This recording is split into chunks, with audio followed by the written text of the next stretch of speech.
She had it all: beauty, talent, and a voice that defined a generation. But behind the glamorous image of Whitney Houston, there was a haunting silence building. In 2012, the world was shocked by her sudden death. Found in a bathtub at a Beverly Hills hotel. Accidental drowning, they said, but it just raises more questions. This is the story of Whitney Houston, her rise, her struggles, and the mystery that still surrounds her tragic final night. Born into a family of gospel royalty, Whitney Houston's voice was a gift refined in the church, elevated on stage. Her mother, Cissy Houston, and cousin, Dionne Warwick, helped shape her early career. By her early 20s, she was a global superstar. Her 1985 debut album broke records. Her vocals were flawless, angelic, and powerful. Critics called her the voice. She became a symbol of Black excellence, crossover success, and pop dominance. The 1990s saw Whitney at her peak. Her performance in The Bodyguard and the soundtrack, including I Will Always Love You, cemented her place in music history. The song became one of the best-selling singles of all time. But behind the smiles, there were signs of strain. Fame was becoming a prison. Her image was being micromanaged. She was losing herself in the persona created by the industry. In 1992, she married singer Bobbi Brown.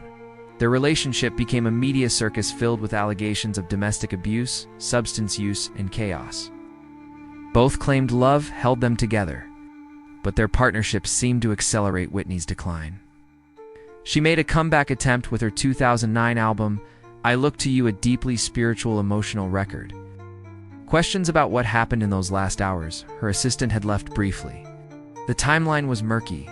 Her voice began to falter. Public appearances grew erratic. Rumors of drug use became headlines. Tests revealed a combination of medication that may have impaired her state. Whitney entered rehab multiple times. Friends and family tried to help. And a reminder of what it means to lose yourself trying to please the world.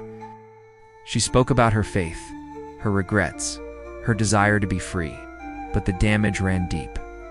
On February 11, 2012, Whitney was found submerged in a hotel bathtub hours before a pre-Grammy party.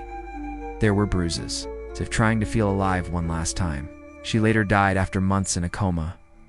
Was it an accident? Was she relapsing?